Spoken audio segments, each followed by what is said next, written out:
কারণ আমার চেহারার দিকে যদি আপনার মায়ার নজর লাগে, আপনি মায়ার কারণে ছুরি চালাইতে পারবেন না। আরে আপনি ছুরি চালাইতে গিয়া যদি ব্যর্থ হয়ে যান, আমার পাওয়ায় বেজার।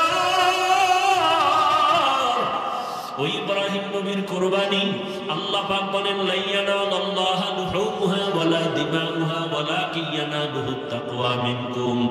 ও দুনিয়ার কুরবানি দেনেওয়ালারা, আমি তোমার রক্ত চাই না, পশুর গোশত চাই না, আমি চাই তোমার কলবের তাকওয়া। তুমি কুরবানি কি মানুষকে দেখাবার জন্য দাও না, আমি আল্লাহর মহব্বতে দাও। আমি তোমার অন্তরের মহব্বতের পরীক্ষা নিতেছি। আমি তোমার গোশতের পরীক্ষা নেই না, রক্তের কিছুই নেই না, আমি আল্লাহ তোমার অন্তরের তাকওয়া চাই। ইসমাইল বলে, বাবাজান, যদি আমাকে এই কথাটা বাড়িতে বসে বলতেন, আমি আমার দুঃখিনী মায়ের থেকে একটু বিদায় সালাম দিয়ে আসতাম। আমার মা কত কষ্ট করে আমাকে বড় বানাইছে। মানুষ ছিল না, জঙ্গল পাহাড়, পানিও নাই, খানা নাই। আম্মা জানের থেকে আসছি, সালাম দিতে পারলাম না। আম্মা জান আমারে না পায় জানি পাগলের মতো হয়ে যায়। আব্বা জান, আমার আম্মার কাছে আমার সালাম পৌঁছাইয়া দিয়ে আমাকে তাড়াতাড়ি জবাই করে দেন, আর বাড়ি যাইয়া আমার আম্মারে আমার সালাম জানাইয়ে। আর আমার আম্মা যদি আমারে না পাইয়া চোখের পানি ছেড়ে কাঁদে, আপনি আমার আম্মার সাথে রাগ করবেন না। আমার আম্মারে বুঝায় বলবে, ইসমাইল সালাম দিছে, দুনিয়ায় সন্তান কতদিন থাকে, কিয়ামতের ময়দানে মুলাকাত হয়ে যাবে। আব্বা জান, আমার আম্মার কাছে আপনি এই বার্তা পৌঁছে দিয়ে। আমার আম্মা অনেক কান্না করবে আমাকে না পাইয়া।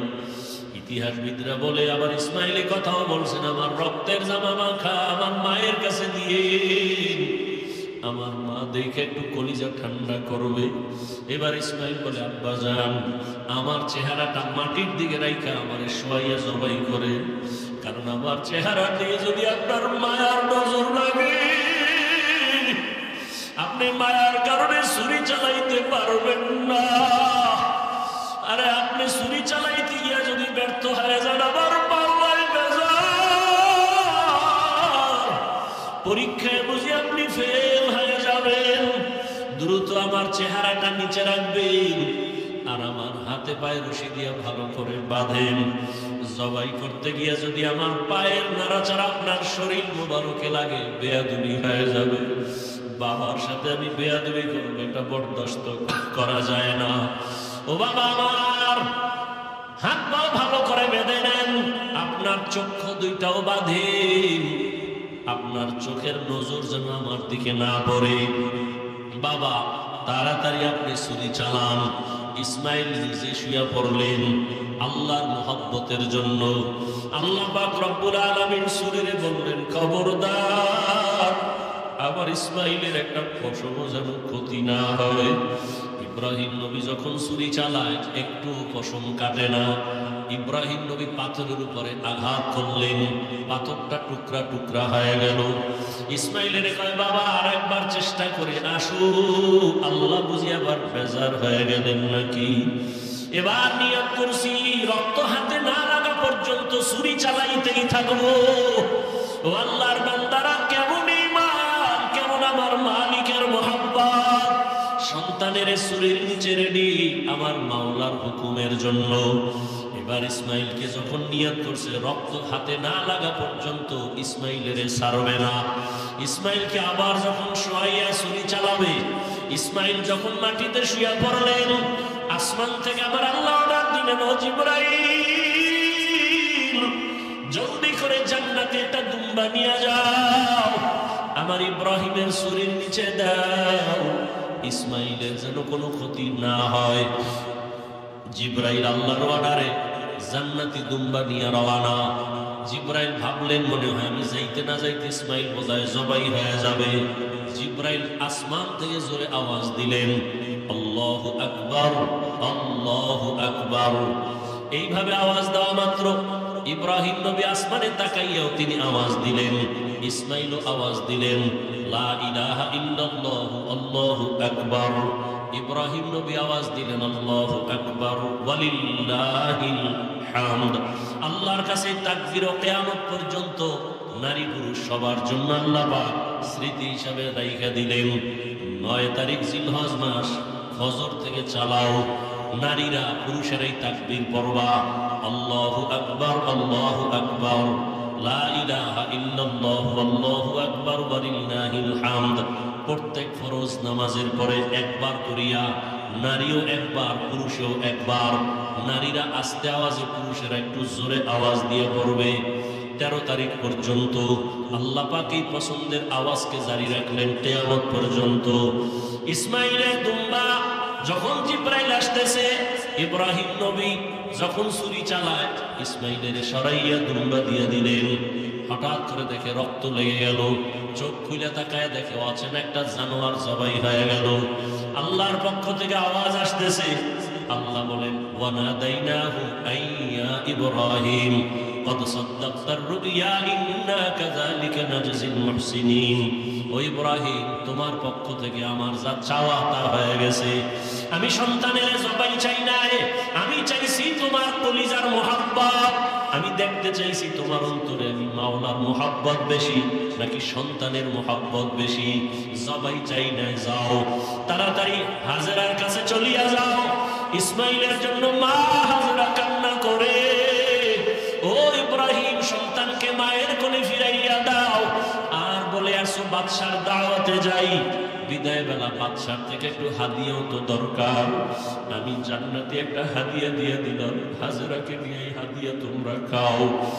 আল্লাহর একজন পয়গম্বর দুনিয়াতে হেদায়েতের বার্তা বাহক বানাইয়া আল্লাহ পাঠাবেন, কিন্তু নবী ইব্রাহিমের আগমনটা বড় কঠিন। ইরাকের বাবেল শহর, ওই শহরের অধিপতি নমরুদ এক সময় একদিন রাতের বেলা ঘুমে স্বপ্ন দেখে একটা আগুন উঠা পুরা ইরাক বাবেলটাকে ছাই করে ফেলেছে। ঘুম থেকে ওইটা নমরুদ বলে, গণকরে ডাকো, গণকরে ডাক দাও, আমি যে স্বপ্ন দেখলাম আগুন, ভয় পাইলাম, কি এটা? গণকরা এসে এবার পরিচয় দিল, ও বাদশা জাহাপনা, তুমি আগুন দেখো নাই, তোমার কপালের জম দেখছো। এই আগুনের মতো শক্তিশালী একটা সন্তান জমিনে আসবে, তোমার সব কিছু ধ্বংস করে ফেলবে, তোমার এই বাদশাহী সব শেষ হয়ে যাবে। নমরুদ কয়, সন্তান আসবে? বলে হ্যাঁ। ছেলে না মেয়ে? কয় ছেলে। মায়ের গর্ভে আসছে না, জমিনে না। তাড়াতাড়ি তাহলে আশাটাই বন্ধ করে দাও। নমরুদ রেড অ্যালার্ট দিয়া দিল, স্বামী আর স্ত্রী এক জায়গায় ঘুমাতে পারবে না, ছেলে সন্তান জমিনে এখন আসা বন্ধ। এটাকে বলে বার্থ কন্ট্রোল, জন্ম নিয়ন্ত্রণ। পৃথিবীর ইতিহাসে জন্ম নিয়ন্ত্রণের প্রথম প্রবর্তক নমরুদ, আর এর ডাইরেক্টর বানায় দিল নমরুদ ইব্রাহিম নবীর বাবা আজরকে। আল্লাহ তাআলা চাইলেন ইব্রাহিম আসবে, তোর সব জুলুম বন্ধ করাবো। এবং কোথায় আসবে? যারা ডাইরেক্টর বানাইছো তার ঘরে আসবে। তুই বাধা দিয়ে পারবি না, কারণ আমার আল্লাহর সাথে যারা পাল্লা দেয় কেউ কোনোদিন আগাইতে পারছে? কথা বলেন, কেউ পারে নাই। এরে নবীর উম্মতের দল, এই যে 10 বছর আগে, শিক্ষিত যারা বুঝেন তারা বলেন 10 বছর আগে বাংলাদেশের মানুষের যে সংখ্যা ছিল এখন কি পরিমাণ কমছে না বাড়ছে? তাহলে জন্ম নিয়ন্ত্রণের ট্যাবলেট গুলো গেল কোথায় গেল? স্লোগান রাস্তার মোড়ে মোড়ে ব্যানার লাগায়, ছেলে হোক মেয়ে হোক দুটোর বেশি নয়, একটা হলে ভালো হয়। আমি বলি আবার এক না হইলে আরো ভালো তোদের জন্য। এরা জন্ম নিয়ন্ত্রণের বড়ি খায় কেন? আর এটি বানাইলো কেরা? এগুলি নিয়ে কথা বলবো না, তবে এতটুকু বলবো, 10 বছর আগে ট্যাবলেট খাইয়াও তো সন্তান কমাতে পারে নাই, বরং যেদিন থেকে স্লোগান শুরু একটার বেশি না, সেদিন থেকে আমার আল্লাহর কুদরতি চাবি চালু হয়ে গেল, একসাথে 4 বাচ্চা। ঠিক নেই?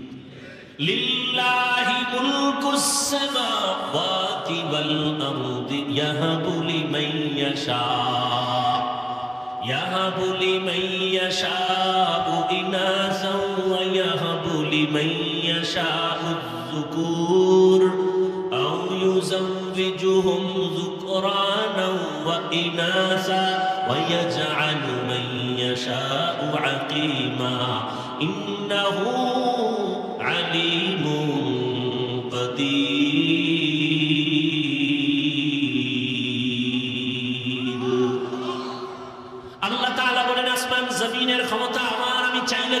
ছেলে দেই, কাউকে মেয়ে দেই, কোনটা দেই কাউকে কোনোটাই দেই না। ক্ষমতা কার?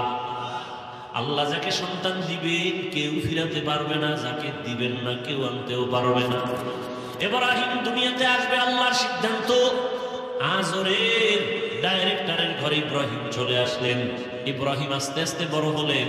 আমি সংক্ষেপে শেষ করতেছি, সেরে সেরে যাচ্ছি।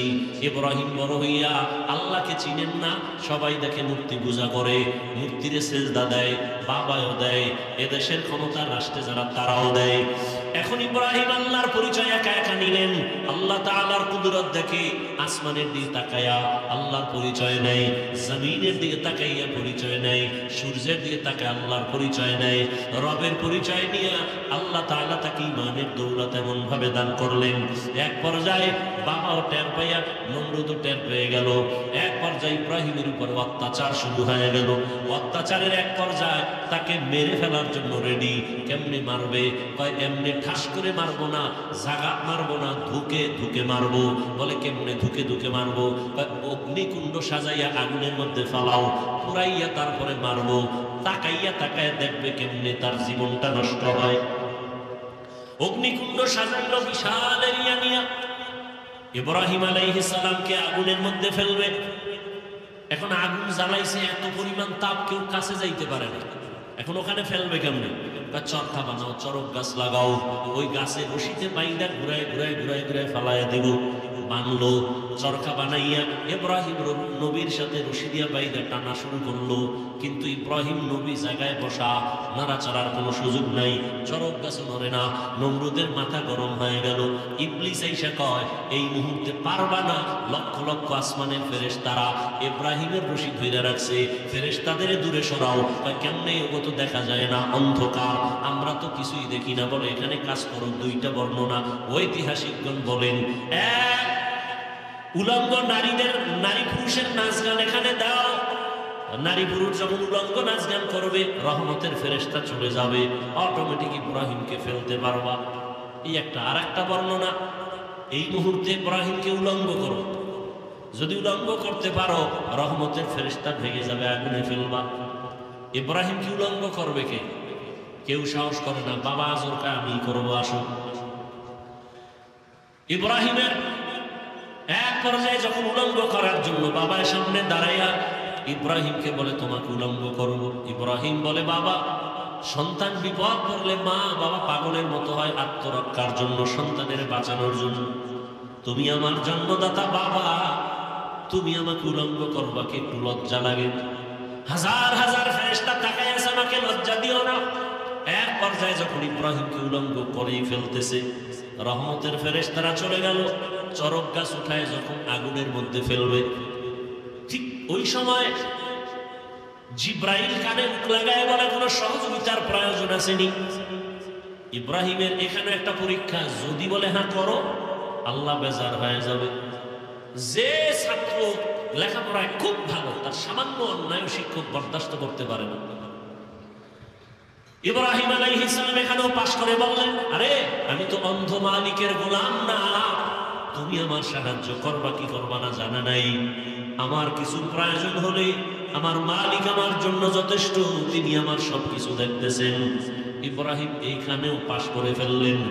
আগুনের মধ্যে যখন ফেললো, আল্লাহ আগুনকে হুকুম করে দিলেন, কুলনা ইয়া নারু কুনি বারদাও ওয়া সালামান আলা ইব্রাহিম, আকে লুতুফে খেশরা ইজহার কর বা খলিল আসনারে রাগল জারে কর। আগুনের মধ্যে ইব্রাহিম পড়ে আছে দিব্যি আরামে, কোন ইব্রাহিম নবীর পশম জ্বলে না। নমরুদ অনেক দূরের থেকে তাকায় বলে, আগুন তুই কি দুর্বল হয়ে গেলি? কয় না, ইব্রাহিম যার কথা মাইনা চলে, আমিও তো তার কথা মেনে চলি। ইব্রাহিমের আল্লাহ হুকুম দিছে জ্বালানো নিষেধ করেছেন, পশম যেন জ্বলে না। আবার আল্লাহ যদি অর্ডার করে তোর এই পুরা জমিন আমি জ্বালায় দিতে পারি। দীর্ঘদিন ইব্রাহিম নবী আগুনের মধ্যে থাইকা বের হলেন, সশরীরে আরামে সুস্থতার সাথে বের হইয়া। এবার কয় না, এত বড় জুলুম সহ্য করা যায় না, দেশে থাকবো না। বিদায় বিবি বিশ্ব সুন্দরী সারা তাকে নিয়ে রওনা সিরিয়ার দেশে, ইরাক থেকে সিরিয়ায় যাবে। সাথে একজন তার ভাতিজা লূত আলাইহিস সালাম তার সঙ্গে আছেন। আল্লাহর পদে পদে বান্দার উপরে পরীক্ষা। যাবেন সিরিয়ায়, মিশরের এলাকা যখন পার হচ্ছেন সেখানে আবার এক ঝামেলা। মিশরের জালেম খবর পাইছে বিশ্ব সুন্দরী সারা যায়, এটাকে আটকাও। আটকে লয়ে গেছে তার খাস কামরায়। ইব্রাহিম নবী একা বসে আছেন রাস্তায়। ইব্রাহিম নবী বলেন, হে মালিক, তুমি আমারে যতই পরীক্ষা করো দয়া করে পাশ করায় দাও। আমার বিবির সতীত্ব নষ্ট করবে কেউ, বরদাস্ত করা যায় না। কি না জানি করে জানি না। আল্লাহ কয়, ইব্রাহিম ধৈর্য ধারণ কর, আমি তোর অন্তর চক্ষু খুলে দিলাম। জালেম তোর স্ত্রীর সাথে কি করবে তুই এখানে বসে সব দেখবি। ইব্রাহিম নবী অন্তর চক্ষু দিয়া তাকায় দেখে জালেম বিশ্ব সুন্দরী বিবি সারার দিকে হাত যখন বাড়াইতে শুরু করলো, সাথে সাথে হাতটা বাঁকা হয়ে গেছে, শক্ত হয়ে গেছে। জালেম কয়, রে ও নারী, তোমার মধ্যে এমন কি মেডিসিন আছে যে আমি হাত বাড়াইলে বাঁকা হয়ে যায়? আমি আর করবো না, আমারে মাফ করো। যা, মাফ করে দিলাম। হাত আবার স্বাভাবিক হয়ে গেছে।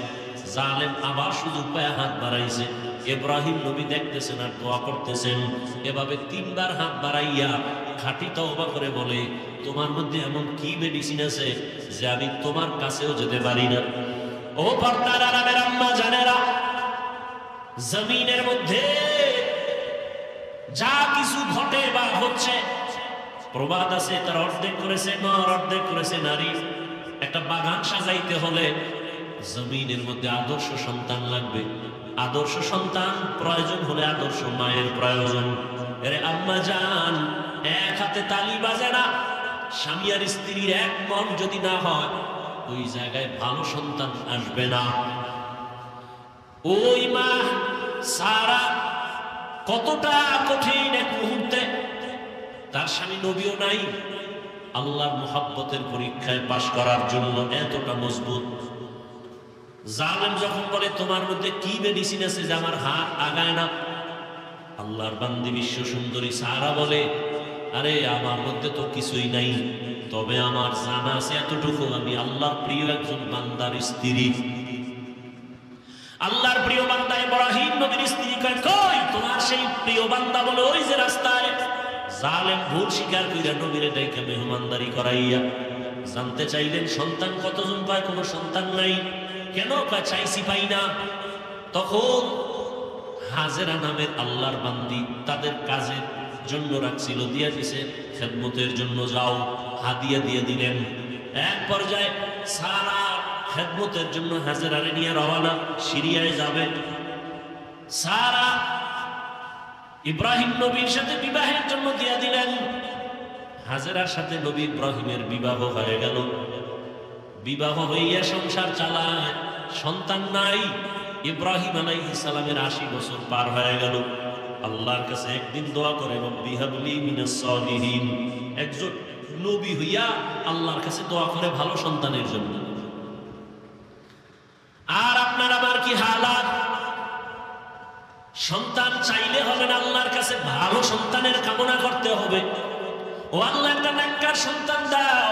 10টা সন্তান হলে কি লাভ হবে যদি সন্তানের কারণে মা বাবার হাতে হ্যান্ডকাপ লাগে, পুলিশে ধরে, মানুষ যদি গালাগালি করে?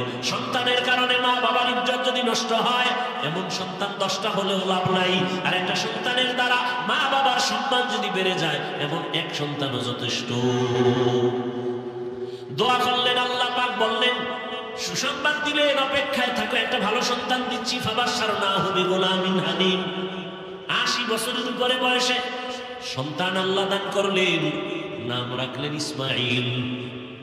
দুনিয়াতে আসছেন অত্যন্ত সুন্দর, সুদর্শন, দেখলে কলিজা ঠান্ডা। আবার বুড়া বয়সে সন্তান পাইছে, কত মায়া। আল্লাহ পাকের পরীক্ষা আবার শুরু হয়ে গেল। সন্তানের মায়ার কারণে আমি মাওলার মোহাব্বতের মাঝে না জানি দেওয়ার হয়ে যায়, পর্দা পড়ে যায়। কত হাজি সাহেব কত গাজী সাহেব, কত পীর সাহেবের মুরিদ, কত তাবলীগওয়ালা তাবলীগ করে পীরের কাছে যায়, কিন্তু খবর নিয়ে দেখি অনেকের মাইয়া এখনো বেপরদায় কলেজে দৌড়ায়, ছেলেটা এনজিওতে চাকরি করে, হারাম টাকা সুদের টাকা কামাই করে। এরকম বহু টুপিওয়ালায় জমিনে আছে না নাই? সন্তানের মহব্বতে আল্লাহর মহব্বত ভাটা পড়ে গেছে, আর আল্লাহ সাহায্য করবে এত সোজা। সন্তানের মহব্বত আল্লাহর জন্য সতর্ক করছেন, সাবধান। ইয়া আইয়ুহাল্লাযীনা আমানু লা তুলহিকুম আমওয়ালুকুম ওয়া আওলাদুকুম আন যিকরিল্লাহ। সম্পদ আর সন্তান থেকে সতর্ক, তোমাকে আমি মাওলার জিকির থেকে যেন দূরে সরায় না দেয়। ইন্নামা আমওয়ালুকুম ওয়া আওলাদুকুম ফিতনাহ। সাবধান। ইব্রাহিম নবী দোয়া করলেন, আল্লাহ সন্তান দিলেন, মায়া বাড়তেছে বাড়তেছে, আল্লাহর হুকুম চলে আসলো, আর রাখা যাবে না, এই স্ত্রী আর সন্তানটাকে একটা জায়গায় নির্বাসনে দাও। কোথায়? বলে আমার ঘর, জমিনের প্রথম ঘর বাইতুল্লাহ, ওখানে নিয়ে যাও। কেমন কঠিন পরীক্ষা! ইব্রাহিম নবী এতটুকু বললেন, বিবি চলো। কোথায় কোথায় কোথায় নাই, কোনো আওয়াজ নাই, বলা যাবে না। আল্লাহর হুকুমে চললেন। হাজেরা আর শিশু ইসমাইলকে নিয়ে হাঁটতে হাঁটতে হাঁটতে হাঁটতে বাইতুল্লাহ, যেই বাইতুল্লাহর চারদিকে জঙ্গল আর পাহাড়, মানুষ নাই, কোনো আলো নাই, বাতাস নাই, খাদ্য নাই, কিচ্ছু নাই, বিরাট ভূমি, এক চতুর্মুখী জঙ্গল, ভয় আর ভয়। সেখানে হাজেরাকে রাইখা, শিশু ইসমাইলকে রাইখা পয়গম্বর ইব্রাহিম এবার বাড়ির দিকে রওনা। কথাও বলা যাবে না, কত কঠিন পরীক্ষা আপনি চিন্তা করছেন। এবার হাজেরা জিগায়, যখন যাইতে আছে ডাক দিলেন, হে আল্লাহর নবী, আমাদের এখানে রাইখা আপনি কই যান? নবী কোনো আওয়াজ নাই, নিষেধ, মুখ খোলা যাবে না। পেছন দিক দিয়ে ধরলেন, আস্তিনটাকে ধইরা যখন দাঁড় করাইলেন, আমাদের রেখে যান কেন? নবী চুপ। এক পর্যায়ে কথা যতই বলে নবী আওয়াজ দেন না। মা হাজেরা শেষ সময় বলেন, আমাদের যেখানে রাইখা যাইতেছে, এটা কি আপনার ইচ্ছা নাকি রবের হুকুম? এহেনেও জবান খোলা যাবে না। মাথা নাড়ায় ইশারা দিলেন, হ্যাঁ রবের হুকুম। তাও মুখে বলে নাই। আল্লাহ কেমন কঠিন পরীক্ষা! শুধু ইশারায় জবাব দিলেন, হ্যাঁ আল্লাহর হুকুম। এ কথা বলা মাত্র হাজেরাও তো যেমন তেমন বান্দি না, নবীর সোহবাত। বিদায় বেলা বলেন, পয়গম্বর আপনি চলে যাবেন, দুঃখ নাই, তবে শিশু ইসমাইলের রাইখে গেলেন, একটু পানি আছে আর কিছুই নাই, আমাদের জন্য একটু দোয়া করবে। এখানে জঙ্গল, চারিদিকে পাহাড়, খানা দানা নাই, কোনো মানুষ নাই, আমি একটা মাত্র মহিলা মানুষ, আবার বাচ্চাটাও আমার শিশু, আপনার কাছে কিছুই চাই না নবী, আমাদের জন্য একটু দোয়া করিয়েন। আর যদি মাঝে মাঝে একটু মনে চায়, আমি হাজেরার খবর নেওয়ার প্রয়োজন নাই, আমার সন্তান ইসমাইলের খবর নিয়ে যাইয়েন, মাঝে মাঝে আসবেন। নবী কথা বলা নিষেধ। এবার চলতেছেন, হাজেরা এখানে বসে আছেন, চিন্তায় পড়ে গেলেন, এই জঙ্গলে কোনো মানুষ নাই, পাহাড়, আমি একা ইসমাইলের নিয়ে কেমনে থাকবো? আল্লাহর কাছে দোয়াও করেন। ইব্রাহিম নবী উইটা পাহাড়ে উঠে নিচে নামলেন, নাইমা আল্লাহর দরবারে হাত উঠায় দোয়া করা শুরু করলেন। রব্বানা ইন্নী আসকানতু মিন যুররিয়্যাতি বিওয়াদিন গায়রি যি যার'ইন ইনদা বাইতিকাল মুহাররাম রব্বানা লিয়ুকিমুস সালাতা ফাজআল আফইদাতাম মিনান নাসি তাহদি ইলাইহিম ওয়ারযুকহুম। নবী দোয়া করলেন। দোয়া করিয়া তিনটা কথা বলে গেলেন, হে আল্লাহ, তোমার দরবারে তিনটা দোয়া করে গেলাম। আমার সন্তান, আমার স্ত্রী এখানে আছে, তুমি বাসস্থানের মানুষের ব্যবস্থা করে দিও, এবং তুমি তাদের রিজিকের পানির ব্যবস্থা করো, এবং তাদের খানার আয়োজন তুমি ফল ফ্রুটের ব্যবস্থা করিও। নবী দোয়া করে চলে গেলেন সিরিয়ায়, সারাকে নিয়ে জীবন কাটায়। হাজেরার ইসমাইল এখানে কেউ নাই, চতুর্মুখী জঙ্গল, পাহাড়, ইসমাইলের পানি পান করাইতে করাইতে শেষ হয়ে গেল, কিচ্ছু নাই, চারদিকে কোনো পানিও নাই। ও পর্দার আড়ালের আম্মা জানেরা, আল্লাহর মোহাব্বত কত কঠিন, কত কোরবানি আর ত্যাগ একজন নারী ইতিহাস কায়েম করে গেছেন। আপনারা নবী না, তবে নবীদের মায়ের মতোই তো আপনাদের মান। আপনারা তো সাহাবায়ে কেরামদের মায়ের মতো দামি নারী। আপনারা তো ইসমাঈল নবীর মা হাজরা আলাইহিস সালামের মতো দামি। আপনারা তো ঈসা নবীর মা মারিয়াম আলাইহিস সালামের মতো দামি। আপনারা তো বেঈমান ফিরাউনের স্ত্রী আসিয়ার মতো বড় দামি। আম্মাজান হাজরা আলাইহিস সালাম কি পরিমাণ ত্যাগ স্বীকার করলেন, স্বামীর সাথে রাগও করলেন না। যখন জানতে পারলেন আমার আল্লাহর হুকুম, তখন আর কোনো আওয়াজ দিলেন না, বরং চোখের পানি বললেন ও স্বামী, আল্লাহর দরবারে দোয়া করবেন। ইব্রাহিম নবী তো দোয়া করে চলে গেলেন। এখন ইসমাইলের বাচ্চা মানুষ কান্না ক্ষুধা, মা হাজেরার দুধ নাই, এক পর্যায়ে পানিও শেষ হয়ে গেল, নিজেও খানা পান না, বাচ্চারও খানা দিতে পারে না, এমন কঠিন হালাত। বাচ্চা ক্ষুধার তৃষ্ণায় কান্নার আওয়াজ। এক পর্যায়ে মা হাজেরা মাঝে মাঝে নিজের জিহ্বাটা ইসমাইলের মুখের মধ্যে দিয়ে দেয়, দেখে জিহ্বার লালাও নাই। মায়ের চোখে পানি, কোথায় যাবে? জঙ্গলের ভেতরে। আল্লাহর কাছে বলে আল্লাহ রাস্তা খুলে দেয়। ইসমাইল ও বাচ্চা শুয়ে শুয়ে কান্না করে। মা হাজেরা হঠাৎ সফা পাহাড়ে তাকাইলেন, একটু দূরে দেখে 10টার সময় সূর্যের আলো পানি পানি মনে হয়। মা হাজেরা একটা দৌড় দিলে, দৌড়াইয়া পাহাড়ে উঠে দেখে বালু, সূর্যের আলোতে চিকচিক করে, আসলে পানি না। ওখানে গিয়ে আবার তাকাইলেন মারোয়া পাহাড়ে, মারোয়ায় তাকায় দেখে আবার পানির মতো দেখা যায়, আবার দৌড় দিলেন, গিয়ে দেখে বালু, সূর্যের আলো পেয়ে চিকচিক করে, পানি না। আম্মাজান হাজেরা আল্লাহর মহব্বতে বাচ্চার ক্ষুধার তৃষ্ণায় এভাবে কয়েকটা দৌড় দিছেন, ওই পাহাড় থেকে এই পাহাড়ে। আল্লাহর কাছে মা হাজেরার দৌড় এত ভালো লাগছে, জিব্রাইলের কয় জিব্রাইল সাক্ষী থাক, কিয়ামত পর্যন্ত আমার হাজেরার স্মৃতিটা আমি কায়েম রাখতে চাই।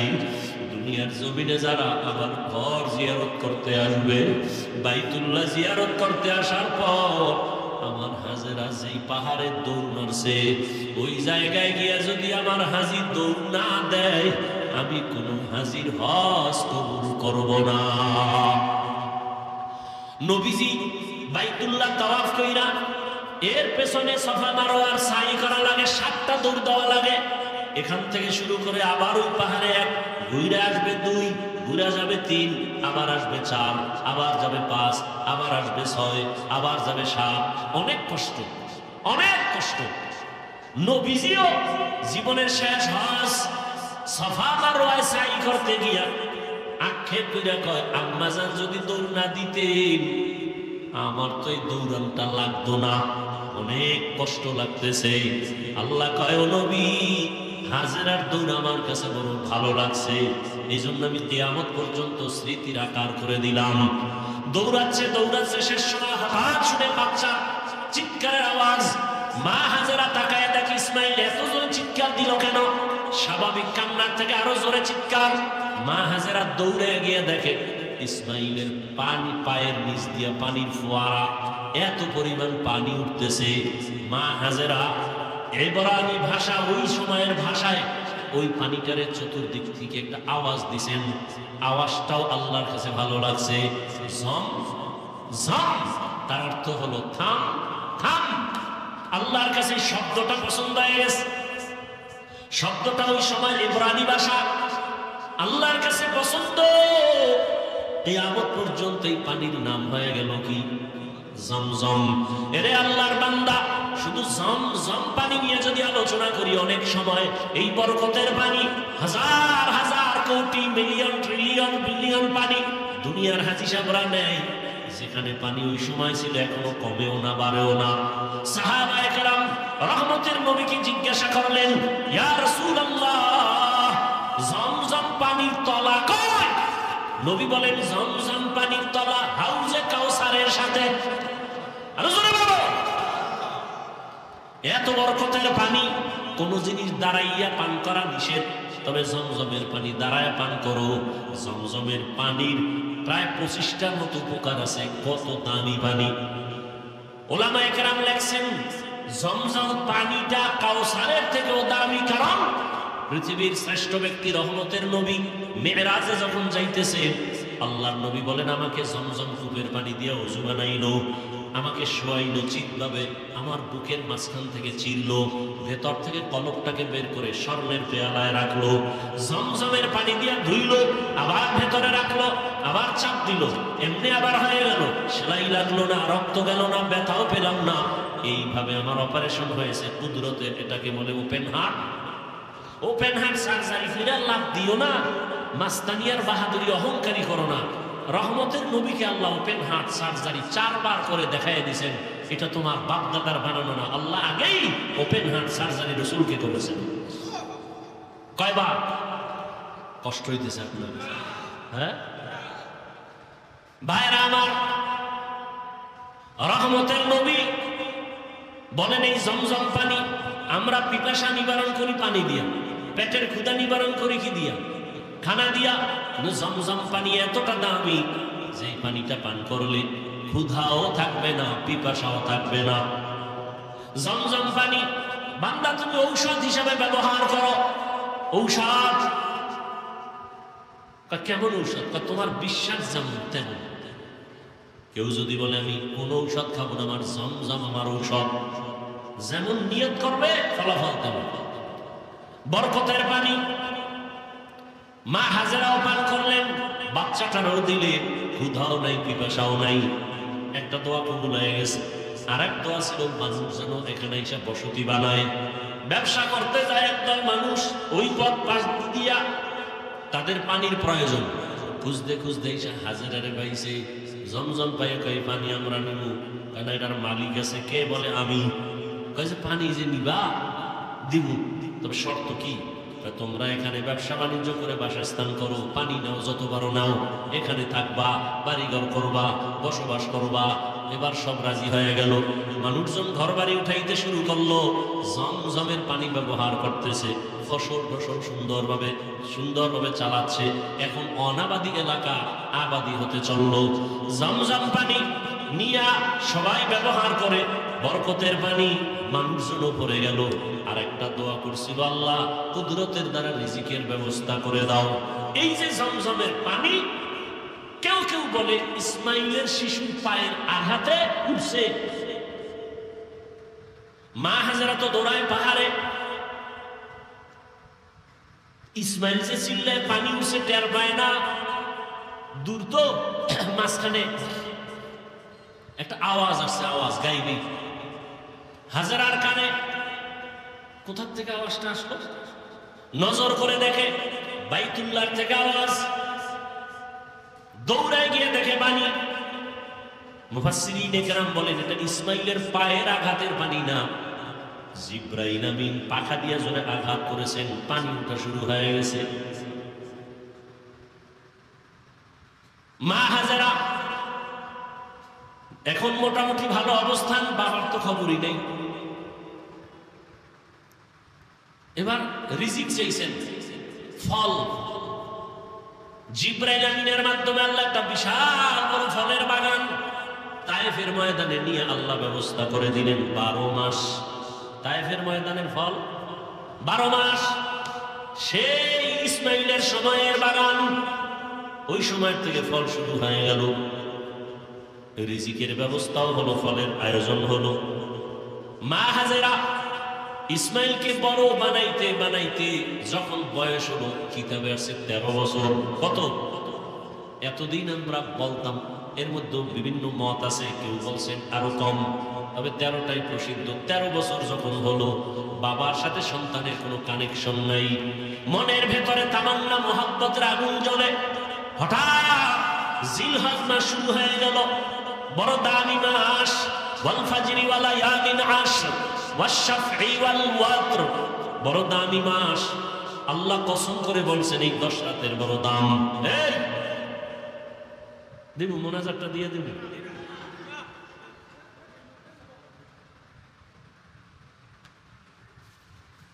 কপাল পড়লে কি করবে? যাই করবে আকাম, কোনো কাম নেই। বাইরে মোবাইল চালাই বলে আড্ডা দিব। ওই একদল তো আড্ডা দিতেই আছে দোকান ভাড়ে, এর কপাল পড়ছে। আল্লাহ হেদায়াত দান করে। আমিও কাইটে কাইটে দিয়ে আইছি। আর শেষ করে দিব অল্প টাইম। কোথায় রাখছি কথা? জিলহজ মাস শুরু হয়ে গেল, 1, 2, 3। হ্যাঁ, আজকে তো সাত হচ্ছে না। জিলহজ মাসে কোরবানি যারা দিবে, কত কথা বলা যায়। বাইতুল্লাহ যারা হাজী সাহেব ওখানে হজে গেছে, এই হজ শেষ কোরবানি দেওয়া পর্যন্ত, চাঁদ উঠার থেকে কোরবানি দেওয়া পর্যন্ত নখ কাটবে না, চুল কাটবে না, কিছুই কাটা যাবে না। আমরা বাইতুল্লাহ যেতে পারি না, যারা কোরবানি দিবেন, যারা দিবেন না সবাই এই আমলটা করি, অন্তত একটু বাহানা করবেন যে ওখানে যেতে পারি না, তবে হাজীদের সাথে একটু মিল করলাম। নখ চুল কিছুই কাটবেন না কোরবানি করার পরে। এর দ্বারা অনেক ফজিলত, মাওলার কুদরত। ওই বলছিলাম না, বাইতুল্লাহ মাওলার পাগলামির জায়গা, মাওলার আশিকের ইশক আর পাগলামির জায়গা বাইতুল্লাহ। দেখেন এই যে গোসল করবে হাজিরা, সাবান লাগানো যাবে না, তেল লাগানো যাবে না, যত ময়লা সয়লা নিয়ে এলোমেলো থাকো ততই আল্লাহর কাছে ভালো। পাগল সাজো পাগল, বুঝে না একজন, ওটির তার মার আরো ছিঁড়ে গেছে, ছিঁড়া যাই এবার আমার পিছে লাগছে। আমি মক্কার হাজিদের পাগল করেছি, ওরে এইটা শুনে আর এক দল আরো ডবল পাগল হয়ে গেছে। হাফিজুর রহমান পাগল করলো কেন? তো তুই ডবল পাগল হইলি কেন? দুনিয়ার সব মানুষই তো পাগল। এখন কি যাবি? এখন যাইব? এতদিন বলছি মক্কার হাজিরা মাওলার পাগল, রাস্তার ল্যাংটা পাগল না। আজ বললাম দুনিয়ার সবই পাগল, একটা মানুষ নেই পাগল ছাড়া। কেউ চেয়ারের পাগল, কেউ ক্ষমতার পাগল, কেউ নারীর পাগল, কেউ গাড়ির পাগল, কেউ সম্মানের পাগল, কেউ সৌন্দর্যের পাগল। একটা মানুষ পাগল ছাড়া আছে? সব পাগল। নামাজ নাই, রোজা নাই, যারা ক্ষমতার পাগল, আর ঘুমের ভিতরে ক্ষমতা, নামাজে দাঁড়াইলেও ক্ষমতা। যারা নারীর পাগল, 24টা ঘন্টা নারী নিয়ে জিকির আর ফিকির। আর যারা আমার মাওলার পাগল, এরা 24 ঘন্টা শুধু আমার মাওলাকে নিয়ে জিকির আর ফিকির চলে। ইয়া ইলাহি মুঝসে মুঝকো দূর কর, তাকে দেখো মুঝ মে তুঝকো এক নজর। ভাইরা আমার, জিলহজ মাসের 8 তারিখ রাতের বেলা ইব্রাহিম নবী স্বপ্ন দেখতেছেন,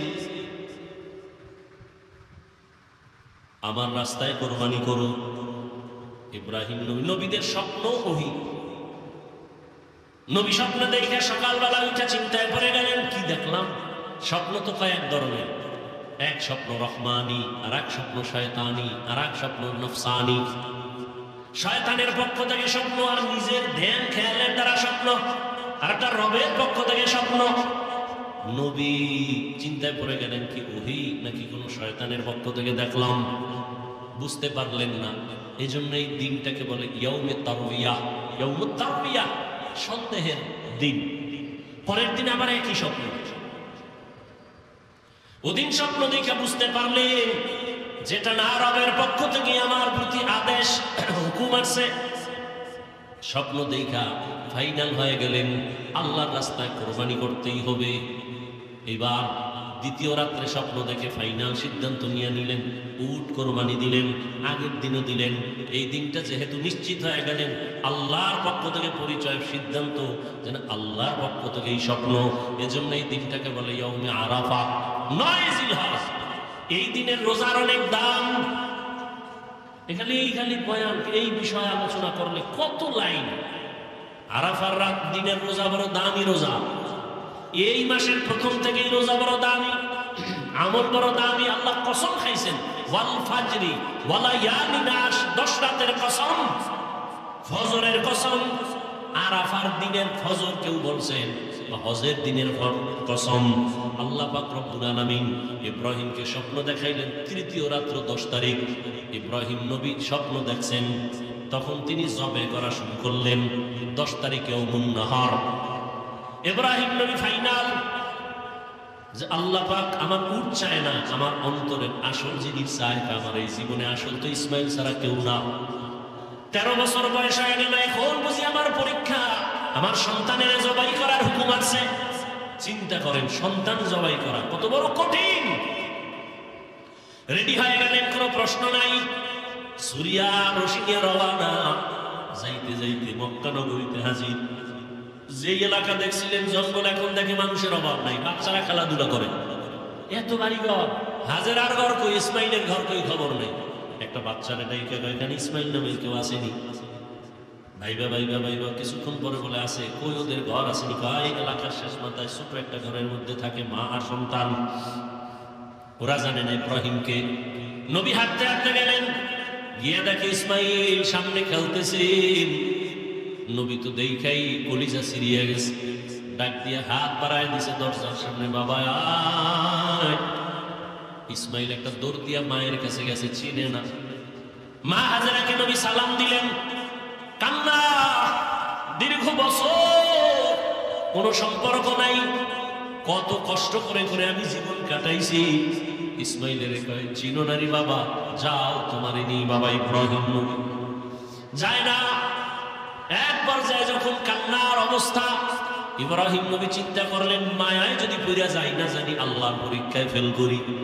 হাজেরাকে ডাক দিয়ে কয়, হাজেরা দেরি করা যাবে না, ইসমাইলের সুন্দরভাবে সাজায়া পড়ায়া দাও, সুন্দর পোশাক পরায়া দাও, বাদশার দাওয়াতে যাব।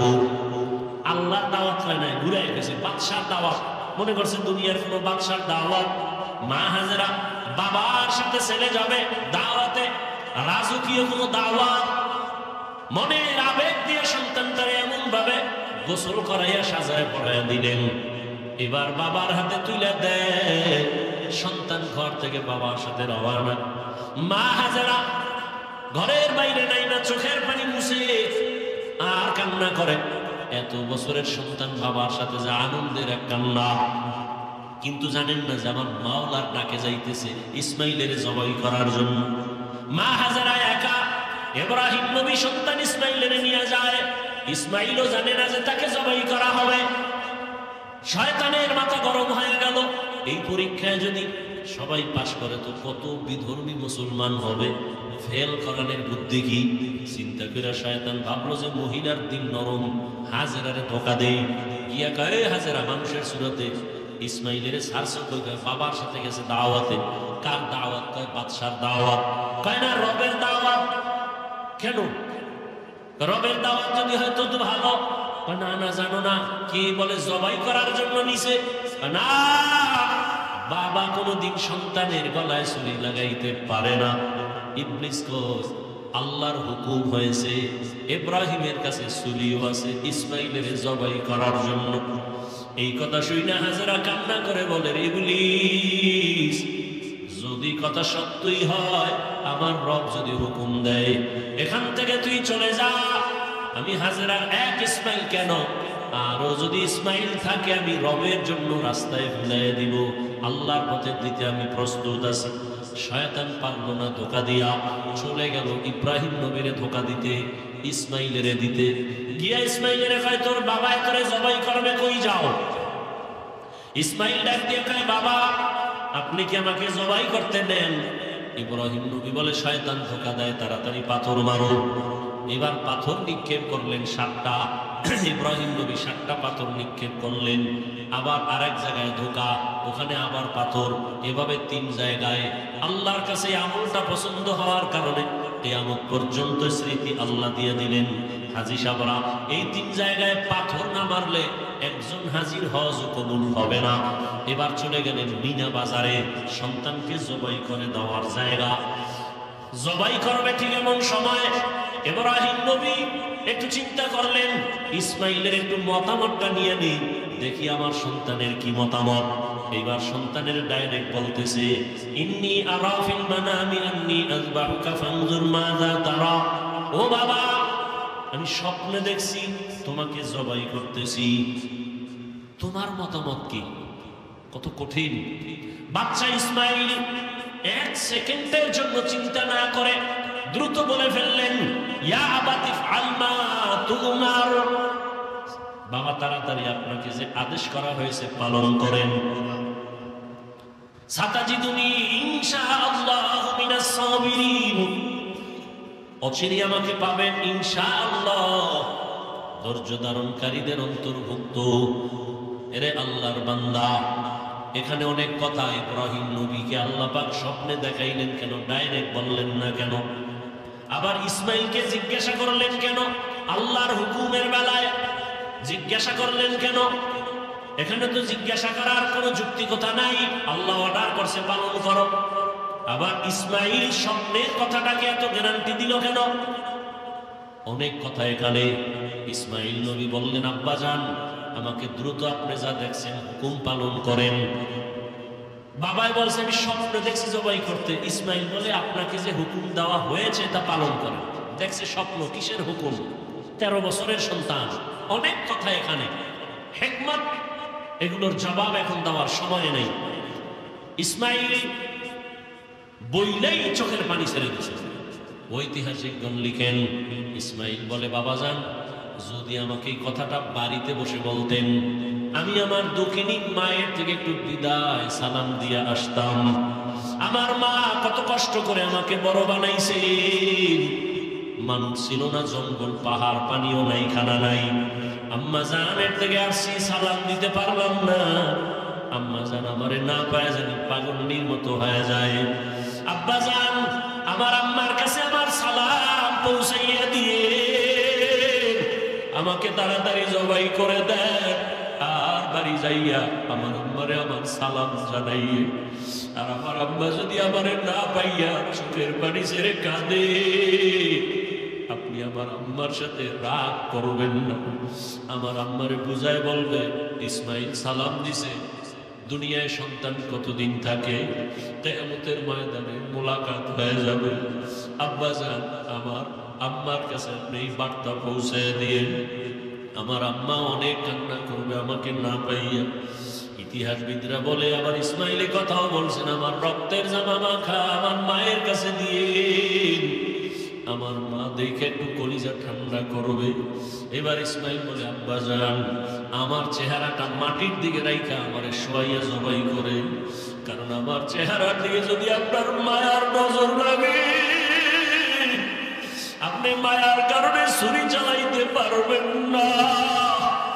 আরে আপনি ছুরি চালাইতে গিয়া যদি ব্যর্থ হয়ে যান, আবার পাল্লায় বেজার। পরীক্ষায় বুঝি আপনি ফেল হয়ে যাবেন। দ্রুত আমার চেহারাটা নিচে রাখবেন, আর আমার হাতে পায়ে রশি দিয়ে ভালো করে বাঁধেন। জবাই করতে গিয়া যদি আমার পায়ের নাড়াচাড়া আপনার শরীর মোবারকে লাগে, বেয়াদবি হয়ে যাবে। বাবার সাথে আমি বেয়াদবি করবো, এটা বরদাস্ত করা যায় না। ও বাবা আমার, হাত পা ভালো করে বেঁধে নেন। আপনার চক্ষু দুইটাও বাঁধেন, আপনার চোখের নজর যেন আমার দিকে না পড়ে। বাবা, তাড়াতাড়ি আপনি ছুরি চালান। ইসমাইল নিজে শুয়ে পড়লেন আল্লাহর মুহাব্বতের জন্য। আল্লাহ পাক রব্বুল আলামিন ছুরিরে বললেন, খবরদার, আবার ইসমাইলের একটা পশমও যেন ক্ষতি না হয়। ইব্রাহিম নবী যখন ছুরি চালায় একটু পশম কাটে না। ইব্রাহিম নবী পাথরের উপরে আঘাত করলেন, পাথরটা টুকরা টুকরা হয়ে গেল। ইসমাইলের কয়, বাবা আর একবার চেষ্টা করে আসো। আল্লাহ বুঝি আবার বেজার হয়ে গেলেন নাকি? এবার নিয়ত করছি, রক্ত হাতে না লাগা পর্যন্ত ছুরি চালাইতেই থাকবো। ও আল্লাহর বান্দারা, কেমন ঈমান, কেমন আমার মালিকের মুহাব্বত। সন্তানের ছুরির নিচে রেডি আমার মাওলার হুকুমের জন্য। এবার ইসমাইলকে যখন নিয়ত করছে, রক্ত হাতে না লাগা পর্যন্ত ইসমাইলের ছাড়বে না। ইসমাইলকে আবার যখন শোয়াইয়া ছুরি চালাবে, ইসমাইল যখন মাটিতে শুয়া পড়লেন, আসমান থেকে আমার আল্লাহ ডাক দিলেন, ও জিবরাইল, জলদি করে জান্নাতে একটা দুম্বা নিয়ে যাও, আমার ইব্রাহিমের ছুরির নিচে দাও, ইসমাইলের যেন কোনো ক্ষতি না হয়। জিবরাইল আল্লাহর অর্ডারে জান্নাতি দুম্বা নিয়ে রওয়ানা। জিবরাইল ভাবলেন, মনে হয় আমি যাইতে না যাইতে ইসমাইল বোধহয় জবাই হয়ে যাবে। জিবরাইল আসমান থেকে জোরে আওয়াজ দিলেন, আল্লাহু আকবার, আল্লাহু আকবার। এইভাবে আওয়াজ দেওয়া মাত্র ইব্রাহিম নবী আসমানে তাকাইয়াও তিনি আওয়াজ দিলেন, ইসমাইলও আওয়াজ দিলেন। লা ইলাহা ইল্লাল্লাহু আল্লাহু আকবার। ইব্রাহিম নবী আওয়াজ দিলেন আল্লাহু আকবার ওয়ালিল্লাহিল হামদ। আল্লাহর কাছে তাকবীর ও কিয়ামত পর্যন্ত নারী পুরুষ সবার জন্য আল্লাহ পাক স্মৃতি হিসাবে রাইখা দিলেন।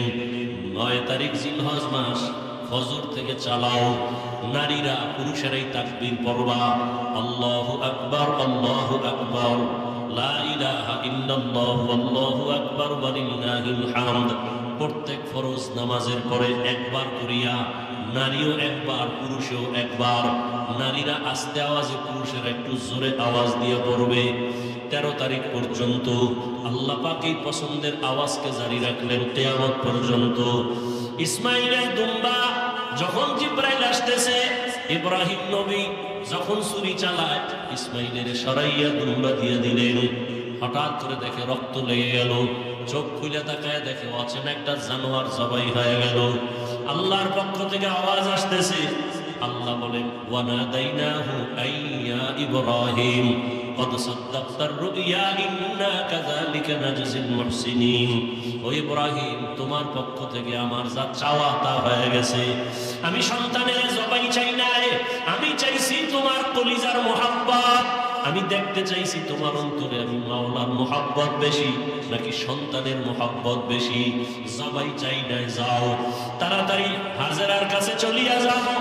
ইসমাইলের জন্য মা হাজেরা কান্না করে, ও ইব্রাহিম, সন্তানকে মায়ের কোলে ফিরাইয়া দাও। আর বলে আসো বাদশার দাওয়াতে যাই। বিদায় বেলা বাদশার থেকে একটু হাদিয়াও তো দরকার। আমি জান্নাতি একটা হাদিয়া দিয়ে দিলাম, হাজেরাকে দিয়ে এই হাদিয়া তোমরা খাও। আল্লাহ বলেন ওয়াফাদাইনাহু বিযিবহিন আযীম। ওই ইব্রাহিম নবীর কুরবানি আল্লাহ পাক বলেন লা ইয়ানালুল্লাহা লুহুমুহা ওয়ালা দিমাউহা ওয়ালাকিন ইয়ানালুহুত তাকওয়া মিনকুম। ও দুনিয়ার কুরবানি দেনেওয়ালারা, আমি তোমার রক্ত চাই না, পশুর গোশত চাই না, আমি চাই তোমার কলবের তাকওয়া। তুমি কুরবানি কি মানুষকে দেখাবার জন্য দাও না, আমি আল্লাহর মুহাব্বতে দাও। আমি তোমার অন্তরের মুহাব্বতের পরীক্ষা নিতেছি। আমি তোমার গোশতের পরীক্ষা নেই না, রক্তের কিছুই নেই না। আমি আল্লাহ তোমার অন্তরের তাকওয়া চাই। ও আল্লাহর বান্দারা, আল্লাহর মুহাব্বত নিয়া এখনো সময় আছে।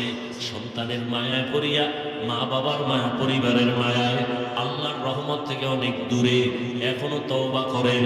ও যুবক বাবারা, পর্দার আড়ালের মা বোনেরা, আল্লাহর কাছে তৌফিক চান, আল্লাহ হাজেরার মতো আদর্শওয়ালা আমাদের নারীদের বানাও। ও যুবক বাবারা, দোয়া করো, আল্লাহকে বলো ইসমাইল নবীর আদর্শওয়ালা বানায় দাও। মুরব্বীরা দোয়া করেন ইব্রাহিম নবীর কলিজার আদর্শ আমাদের দান করো। তোমার মুহাব্বতের পরীক্ষায় কামিয়াব বানায় দাও। জীবনে যত অপরাধ করেছো টাকার মায়ায়, সন্তানের মায়ায়, আজকে থেকে তওবা করো। আর নামাজ ছাড়বা না, মা বাবার মায়ায় পরে আল্লাহকে ভুলবা না, পরিবারের মায়ায় পড়িয়া আল্লাহর রহমত থেকে দূরে যাইবা না। ও যুবক বাবারা, কয়দিন আর গুনাহ করবা? শখ লাগায় তো কম গুনাহ করো নাই, মনের চাহিদায় কত গুনাহ করেছো, আর কত মরণ কি তোমার হবে না? কয়দিন আর বাহাদুরি করবা? এখনো নিয়ত করো, মা বাবার দোয়া নিয়া, শিক্ষকের দোয়া নিয়া, উলামায়ে কেরামের দোয়া পরামর্শ নিয়া নবীজির আদর্শ মেনে চলবো। আল্লাহ আমাদের কবুল করেন। আলহামদুলিল্লাহি রাব্বিল আলামিন।